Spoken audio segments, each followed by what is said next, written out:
Hey guys, it's Todd. Thanks so much for checking out SongsAreForSinging.com. You're listening to the Tips and Tricks podcast. We talk about how you can do a better job of leading worship. For this episode, I want to talk about something that many of us face. Most worship leaders struggle with this. It's a complaint I hear very often. It's a challenge that a lot of us have to deal with on a week-to-week basis. But that is, how do you get your musicians to prepare? How do you get your musicians to have listened to the material and maybe even played through the parts when they show up to rehearsal? Now, for some of you, you may actually pay your musicians. Some of you out there have hired musicians that play, and it's probably not as common there. But for most of us who use volunteer musicians, it's not uncommon to come in to a rehearsal and find that your people haven't listened to their music or they haven't rehearsed the parts that you wanted them to. And that can be really challenging, and that can make for some hard rehearsal, and it can make for services that may not be the type of quality that you would really hope for. But there are some things that you can do to sort of raise the level of preparedness and investment. Essentially, I think there are ways that you can make your musicians or help your musicians to care about parts enough to listen to them.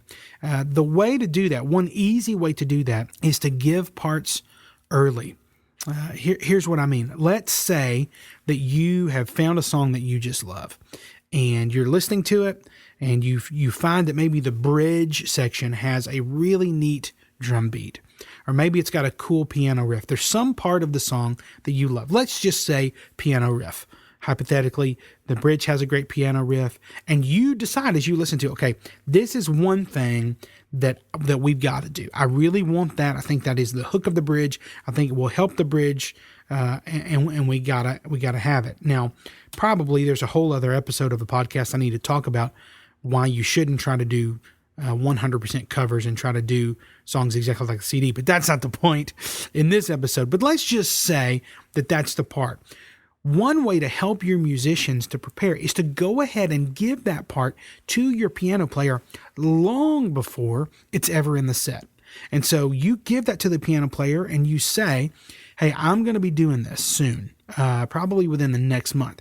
Hey, would you listen to this and just hear what they're doing there? And so that way, when it comes up in a month, you'll kind of know what I'm talking about. Maybe you could play through it. Maybe you could help me that way and kind of showing the band how it goes.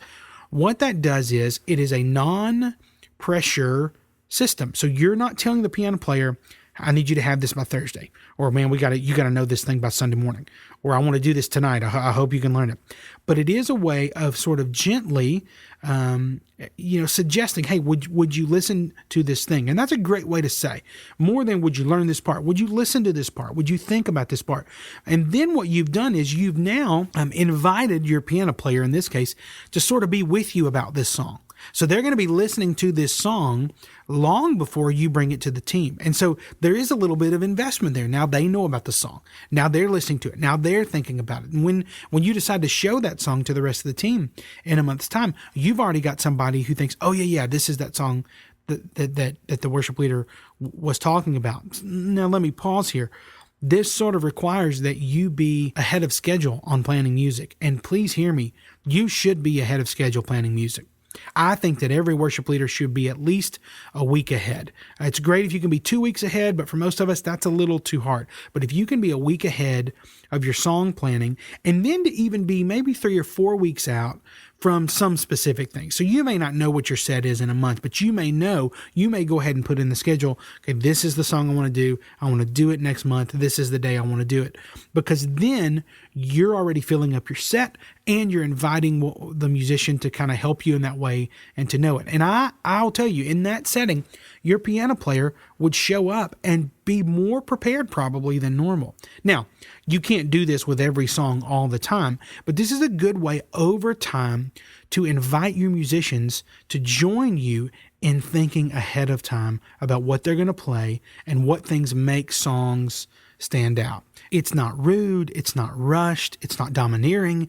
It is simply asking the musician to help you in preparing the rest of the team. And I think if you try it, you'd find that your band would be better. And so I suggest, look for those songs, look for those places and songs where you think, hey, I could go ahead and give that to my drummer. I could go ahead and give that to my vocalist, because it will improve not only the quality of what you're doing, but you'll have musicians showing up much more prepared. Don't forget, if you've got questions about something you heard on the podcast, or if you'd like me to talk about something specifically, you can email me, toddwrightband@gmail.com, or you can send me a tweet at toddwrightband.